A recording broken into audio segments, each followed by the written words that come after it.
Today I'll be presenting on transnational cinema.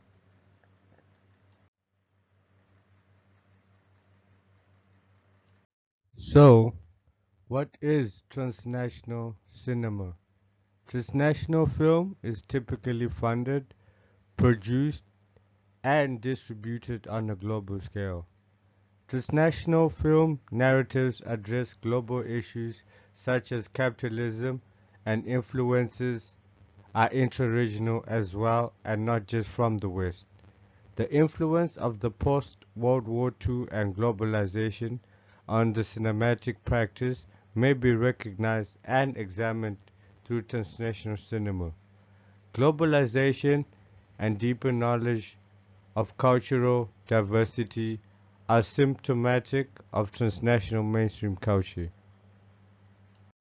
Okay, so what does your chosen example illustrate about the relationship between the media in Asia and the global media scene? So the example that I've chosen is a series, a Korean series, and it's named Squid Game. So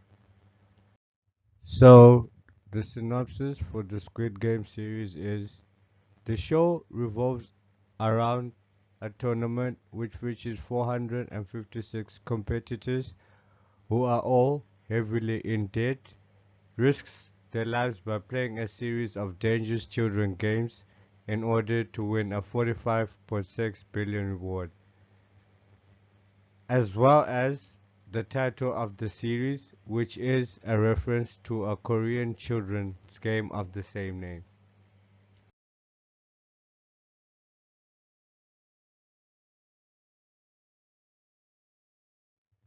So, some of the accolades that the series has won have included the Golden Globe Award for the Best Supporting Actor in a Series, Miniseries, or a Television Film, the Screen Actors Guild Award for Outstanding Performance by a Male Actor in a Drama Series, Outstanding Performance by a Female Actor in a Drama Series. All three of these actors mentioned above made history by becoming the first Korean actors to win in their respective categories. So next I'm going to be talking about themes and analysis. The director came up with the concept after reflecting on his own early economic difficulties as well as South Korea's class divide and capitalism. So next I'll be talking about the audience.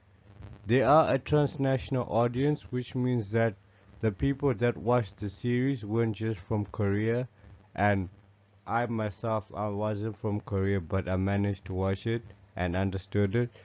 There are two types of transnational audiences, which are diasporic and crossover. A series such as Squid Game has multiple cultural text, intertext, and extra text that allows for a crossover audience. They also managed to attract the diasporic audience through the use of a streaming service called Netflix. So the theme, a classless society. Because of their desperate conditions in the real world, this led the participants assume they'll be better off at the Squid Game than in reality. Household debt. So South Korea has one of the world's highest household debt levels, ranking as one of the most indebted countries. The second point would be wealth gap. The hosts of the games are extremely wealthy and put the games on for their own entertainment. The vast financial disparity between the competitors and those who support the game exemplifies the uncaring essence of capitalism. The personalities which surround the main actor come from a variety of backgrounds and have experienced discrimination. These games expose a dark part of society while also revealing genuine personalities. From June to October 2020, the series was in production and then it began shooting. So the other influences were a series of paintings called The Empire of Light by Rene Magritte, and the colors they took because of vibrant colors and it resembles school supplies and textbook illustrations from 70s to the 80s. The red light and the green light game was chosen as an initial game because it could be played by a big number of people and an easy game that will allow the audience to be surprised when the plot twist does happen. Other influences to be seen are the shapes and the music. Thank you.